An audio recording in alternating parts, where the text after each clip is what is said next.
Costume designers are rarely recognized for their genius, but they really should be, and today's genius is Mary Zophres in her work on the movie Interstellar. In Interstellar, directed by Christopher Nolan, Zophres does the incredible work of grounding the film's sci-fi elements in realism. Her designs strike a delicate balance between futuristic technology and then human authenticity, so often things feel very functional or very worn, repurposed, so there's all those elements combined. She aimed for a more timeless look, not of the past or the future, but more neutral and practical, and it reflected a world defined by survival and reliance and the repurposing of past technology.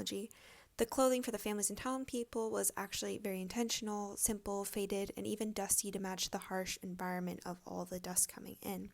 Characters like Murph, Tom, and of course their dad, they all wore this sort of like primary color palette. I know Tom was in more reds, Murph was in more blues, and then their dad was in sort of a brown that got closer to a mustard color. And then Dr. Brand's clothing was very corporate, like what you would see in regular corporate America, but his daughter was dressed in mostly black. Spacesuits were both visually convincing and also practically functional. So designed in-house through extensive collaboration and prototyping, they used 3D scanning, modeling, and fabrication, and each component from like the backpacks to the thrusters to different elements on the suits themselves, they all served a purpose. So they balance utility with aesthetic coherence. And the helmets, although they were difficult to make and they were just a design element, they actually ended up being very practical because they could record audio through the helmet, which means that even though they were outdoors and in harsh conditions, the audio was still really, really clear because it was filmed inside of the spacesuit headpieces.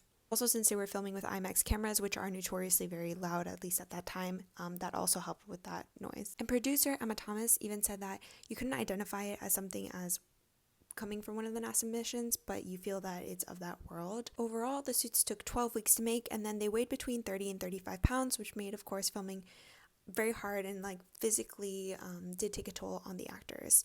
It required also cooling systems in order to help maintain the comfort during the performance and to keep them cool, especially in the outdoor environments that they were filming in. And in a quote by Anne Hathaway, she says, "There were moments when emotions were running high or things were difficult. Wearing a suit that wasn't the easiest thing in the world, I thought helped the performances." Ultimately, Zophres' work exemplifies Nolan's dedication to grounded world building, ensuring that every detail contributed to the film's overall emotion and scientific credibility. There was also a great bit of emotional storytelling where Murph wears Cooper's jacket, her dad's jacket, towards the end of the film, kind of showing their close relationship and her following in his footsteps. And because a lot of the costumes were also worked in-house, it means that they had a very close proximity to, for example, the director and also the set designer.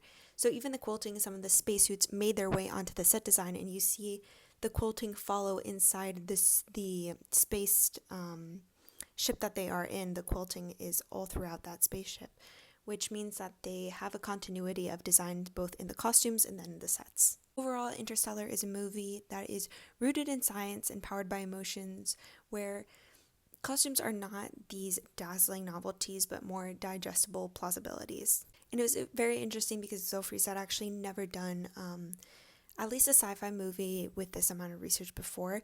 I know she did some NASA movies after this film, but there was a quote that she had from an interview that said, "After I read the script and got this job, I started doing research because I knew nothing about spacesuits," which is really interesting because now she does have work on films where she's done like NASA replicate spacesuits and things like that. Now, if you have not watched this film, do yourself a favor and watch this film. It is what I consider one of the best films of all time. I have it always as like my top 5 of favorite films, and I think a lot of people would agree with me. And of course, if you want to see any other film analysis, drop it in the comments below. I have a running list and I'll get to it.